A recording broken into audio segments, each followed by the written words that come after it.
ہمارے یہاں جو استاد محمد احمد جی فارسی میں میرے خیال سے ابھی اس کی برابری میں کوئی نہیں ہے ہندوستان پاکستان رامپور ٹھیک ہے. انہوں نے بھی ایک مرتبہ میرے ساتھ اس پر بحث کی تھی یک زمانہ صحبت باولیاء. چونکہ ایک پیر صاحب جو ہے وہ برمنگھم سے مثنوی پڑھتے بھی تھے, وہ بھی زمانہ پڑھتے تھے. تو جب اجمیر شریف میں میرا ان سے یہ اس کے اوپر بحث ہوئی تو انہوں نے مثنوی شریف لا کے مجھے دی. تو کہا دیکھو اس میں میم الف نون الف ہے زمانہ. تو یہاں پر نون جو ہے ایک چیز ہے, قرآن نازل ہوا حضور نبی کریم صلی اللہ علیہ وسلم اور جو پڑھ رہے ہیں ان کو کہتے ہیں قاری. تو فارسی کے لیے گرامر کا نالج بھی ہونا ضروری ہے, علم ہونا ضروری ہے. یہ زمانہ نہیں ہے بلکہ زماں ہے. زمانہ کی معنی ہوتا ہے ایک دور. سید عنایت اللہ صاحب رحمۃ اللہ علیہ کا زمانہ, سید غلام علی صاحب رحمۃ اللہ علیہ کا زمانہ, تو سید عرفان علی صاحب کا زمانہ. یہ زمانہ ہے, دور کو کہتے ہیں. اور یہ ہے ایک زماں. زماں جو ہے ایک پل کو کہتے ہیں, پلک کا جو جھپکنا ہوتا ہے ایک پل کو. یک زماں اصل میں لوگ مزاولت میں اس کو زمانہ پڑھ جاتے ہیں. آپ صحیح فرما رہے ہیں, وہ زماں ہے. زماں ایک لہجہ, ایک ساتھ ہے, ایک پل. ہاں ایک پل. یک زماں صحبت با اولیاء بہتر صد سالہ طاعت بیریا. حضرت ابوبکر صدیق رضی اللہ تعالیٰ عنہ اس امت کے جو اکابر ہیں, افضل البشر بعد از انبیاء بالتحقیق, وہ فرماتے ہیں کہ مجھے اپنے رشتہ داروں کی خدمت سے رسول اللہ کے رشتہ داروں کی خدمت کرنا پسند ہے. فوراً اس کے بعد پہلی صف کا صحابی حضرت عبداللہ ابن مسعود فرماتے ہیں کہ رسول اللہ کے رشتہ داروں کی، آل رسول کی ایک دن کی جو خدمت ہے وہ 1 سال کی عبادت کے برابر ہے. طاعت بیریا، ریاکاری کی نماز، عبادت بیریا کہ جس میں دکھاوا نہیں ہے. علامہ کہتا ہے کہ بھئی وہ سجدوں کے عوض میں ملے جنت مجھے منظور نہیں، بندہ ہوں میں، کوئی مزدور نہیں. اور پھر وہ کہتے ہیں علماء کہ تیرا امام بے حضور، تیری نماز بے سرور، ایسے امام سے گزر، ایسی نماز سے گزر. خدا نہ خواستہ لائن کے اندر یہ نہ لے لے کہ میں نماز کی مخالفت کرتا ہوں، لیکن نماز کے لیے بس ہم لوگ جو کر رہے ہیں وہ نقل کر رہے ہیں. اذان دے گئی حضرت بلال کی ہستی اور نماز پڑھ گئے دنیا میں کربلا والے. خشوع پیدا کرے، خشوع کی جو بات ہے حضرت امام غزالی کو زمانہ جانتا ہے منظور بھائی، کوئی نا واقف نہیں ہے ان کے نام سے. حضرت امام غزالی نام ہے آپ کا محمد بن محمد غزالی، آپ کے ایک بھائی ہے احمد، کوئی بھی نہیں ہے. امام غزالی نے کمپلین کی، فریاد کی والدہ کو کہ یہ جو بھائی ہے نا احمد میرے پیچھے نماز نہیں پڑھتا. والدہ نے بولا بھائی تو اس کے پیچھے نماز کیوں نہیں پڑھتا؟ تو کہا میں پڑھتا تو تھا. تو بولے پھر؟ تو بولے ایک مرتبہ میں نے اس کے پیچھے نیت باندھی، مغرب کی نماز کا وقت تھا اور یہ نجاست کے اندر گھوم رہا تھا، نماز میں خیال تخیل کے اندر. تو امام غزالی نے اس بات کو اپنا اقبال ظلم کیا کہ یہ صحیح ہے، کیونکہ میں جو ہے یہ ریسرچ کر رہا تھا، مطالعہ کر رہا تھا حیض کے مسئلے کے اوپر. تو جب مغرب کی نماز کی جا کے میں نے نیت باندھی تو میرے ذہن کے اندر وہی باتیں آ گئی. اندازہ لگا ہے کس کا؟ امام احمد کا. محمد غزالی کو زمانہ جانتا ہے. شیخ اکبر صافیوں میں تو بہت مشہور ہے، محی الدین ابن عربی، ان کو مسجد میں شہید کیے تھے. تو حضرت محی الدین ابن عربی رحمۃ اللہ علیہ جب پہنچے مسجد کے اندر، امام نے نیت باندھی اور انہوں نے زور سے چیخا کہ امام کی نیت میرے پیروں کے نیچے. میرا جو مقصد ہے، میرا جو مطلب ہے وہ یہ نماز کے اندر دل لگانا، وہ مقصد نہیں ہے دوسرا ایکسرسائز کر کے آنے والی بات نہیں ہو. تو آپ نے کہا کہ نماز کی نیت میرے پیروں کے نیچے. کیس چلا، عدالت چلی، شرعی عدالت کے اندر، ٹھیک ہے، جگہ کے اوپر فیصلہ ہوا، کاٹ دی محی الدین ابن عربی کو مسجد میں. ایک چاہنے والا پہنچا جو بجاتے خود بھی ولی اللہ تھا، جا کر پوچھا، یہاں ایک فقیر رہتا تھا، ایک صوفی رہتا تھا، محی الدین ابن عربی نام ہے اس کا. بولے کس کی بات کرتے ہو؟ کافر تھا. کیا ہوا؟ تو بولے اس کو تو سزا موت بھی قتل کر دیا. کیا؟ کس جگہ؟ کیسے؟ جگہ دکھاؤ گے. گیا، مرد خدا رسید تھا، جگہ دے دی. اس نے کہا بھائی وہ کھدوا اس کو. کھدا تو اس کے نیچے تو تھے کچھ خزانہ نکلا، سونے کی اینٹیں وغیرہ. تو کہا امام کو بلاؤ. کہا رب کعبہ کی قسم دے کے پوچھتا ہوں اس دن کیا واقعہ ہوا تھا؟ کہا میرا بیٹا سخت بیمار تھا، میں پریشان بھی تھا تھوڑا سا، اور میری سوچ کے اندر یہ تھا کہ پیسہ کہاں سے آئے گا جو میں اس کا علاج کروں. تو محی الدین ابن عربی نے کہا کہ امام کی نیت اصل ہماری امت کی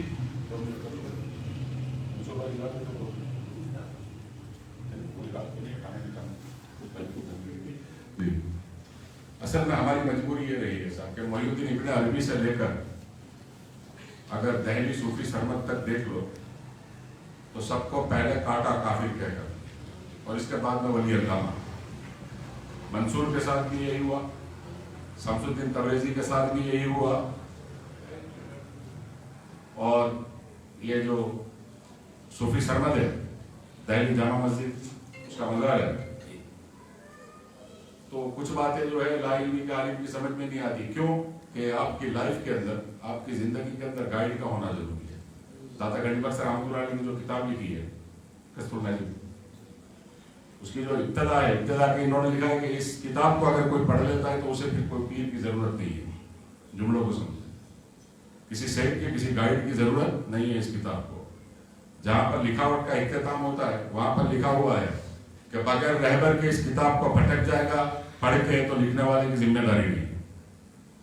اس کتاب کو پڑھ کے بغیر رہبر کے اگر بھٹک جائے گا تو ذمہ داری یہ لکھنے والے کی نہیں ہے ایسا. تو یہ جو سرمد ہے یہ دو قسم کے ذکر تھے اس کے پاس میں, دونوں ایک ساتھ کرتا تھا, ذکر ذلی اور ذکر خفی. ذکر خفی جو ہے یہ صوفیہ جانتے ہیں کہ وہ سانسوں کے اوپر چلتا ہے. تو یہ اس کی زبان بولتی تھی لا الہ, اس کے آگے بڑھتا نہیں تھا. لا الہ لا الہ, لوگوں نے بہت سمجھا ہے. بولے بھائی الا اللہ پڑھ, الا اللہ پڑھ, لا الہ لا الہ. بس وہی سرحدار کا فیصلہ ہو گیا, کاٹ دو, سر کاٹا. اس کا جسم جھکا, سر کو اٹھایا کٹی ہوئی گردن کو, کس نے؟ سرمد نے.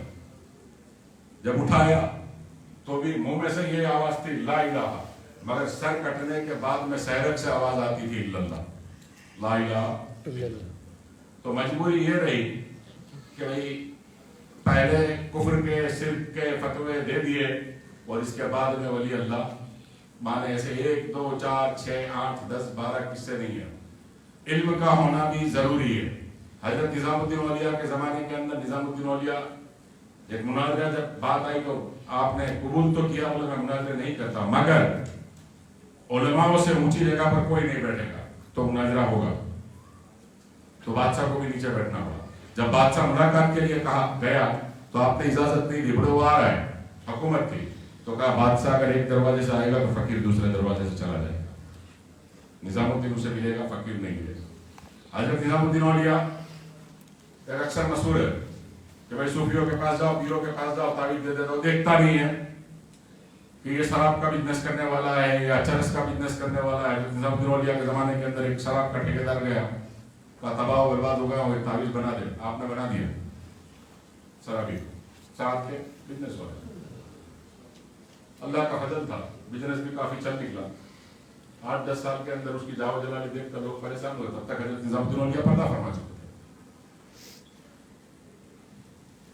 تو بھائی ایک نظام الدین اولیاء جیسی شخصیت یہ شراب کے بزنس کی برکت کے لیے تعویذ بنا کے دیا. اتارو تعویذ کو, دیکھو تعویذ اتارا.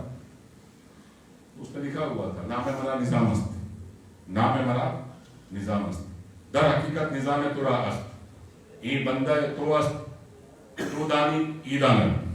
اس پہ یہ لکھا ہوا تھا کہ میرا صرف نام نظام ہے, در حقیقت دنیا کا چلانے کا نظام تیرا ہے یا اللہ. یہ بندہ تیرا ہے, تو جانے اور یہ جانے, فقط نظام. پریشان ہو گئے. تو دعا تو کسی کے لیے کی جا سکتی ہے نا کہ بھائی کوئی شرابی ہے, چرسی ہے, گنجری ہے, تو اس کے لیے دعا نہیں ہوتی. تو جب لا علمی کے عالم یہ میری طرح پکڑ کے بیٹھتے ہیں تو بظاہر جو باتیں ان کی سمجھ میں نہیں آتی ہے تو اس پر چلے جاتے ہیں. اب اس سرزمین پر بیٹھ کے میں بات کرتا ہوں, میں نے 4 میل کروا چکا ہوں اس کی ویب سائٹ کے اوپر. کوئی آپ کے یہاں انجینئر صاحب ہے ایسا, نہ میں بابی, ہاں میرے کو کلپا بھیجتے ہیں لوگ, نہ میں بابی, نہ میں ہوں مسلم. ہاں تو مناظرے یہ کرتے نہیں ہیں, یہ میں نے سنا ہے. تو ان کو دعوت تھی ہے, اور آپ میں سے بھی اگر کوئی بندہ چاہے تو میل کر سکتا ہے. میری التجا گزارش صرف اتنی ہی تھی کہ 5 منٹ کے لیے ویڈیو کال پر آنا ہے, مگر وہ لائیو رہے گا. 5 منٹ بھی نہیں, 5.25 منٹ بھی نہیں. مقام غوث اعظم کیا ہے اور بابی کیا ہوتا ہے اور وہابی کیا ہوتا ہے, اس کا فرق انشاءاللہ العزیز سید غلام علی صاحب رحمۃ اللہ علیہ کی جوتیوں کے صدقے میں سمجھا دوں گا. ٹھیک ہے, کیوں کہ یہ بھول گئے. قرآن میں مختصر سی بات کر کے رکھتا ہوں کہ حضرت ابو ہریرہ رضی اللہ تعالیٰ عنہ سے روایت ہے کہ میں نے رسول اکرم صلی اللہ علیہ وسلم سے 2 قسم کے علم سیکھے. 2 قسم کے علم سیکھے, ایک وہ جو سب آپ جانتے ہو, اور ایک وہ کہ اگر میں ظاہر کر دوں تو آپ مجھے کافر کہہ کر خرچ کر دو گے. تھوڑا سا اس پر بھی بات ہو جائے گی. اور امام سجاد, امام زین العابدین فرماتے ہیں کہ میں نے میرے آبا و اجداد کے جنہوں نے رسول اللہ سے سیکھا ہے وہ علم سیکھا ہے کہ اگر آپ کے اوپر میں ظاہر کر دوں تو آپ مجھے بت پرست کہہ کر قتل کر دو. اور دنیا کے اندر جو علم آیا ہے, ایک بات میں خلاصہ کر دوں کہ یہ جو باتیں میں کرتا ہوں یہ صرف اور صرف سید غلام علی صاحب رحمۃ اللہ علیہ کی جوتیوں کا صدقہ ہے. اس کے علاوہ کچھ بھی نہیں ہے, میرے ماں باپ کی دعا اور سید غلام علی صاحب رحمۃ اللہ علیہ کی جوتیوں کا صدقہ. پھر اپنے جملے دوہرا دوں کہ انجینئر صاحب جو ہے ان کے علم کے اندر تھوڑی سی کمی ہے، ورنہ سیدنا غوث اعظم کی کتابوں کے اوپر اہل حدیث کا جو امام ہے ابن تیمیہ، انہوں نے سیدنا غوث اعظم کی 4 کتابوں کی تفسیر لکھی ہے، اور ابن تیمیہ نے یہ لکھا ہے کہ یہ خبر متواتر ہے، اور قانون فقہ کے مطابق، فقہ کے قانون کے مطابق خبر متواتر کو جھٹلایا نہیں جا سکتا، اس لیے میں اس کی تفسیر کر رہا ہوں۔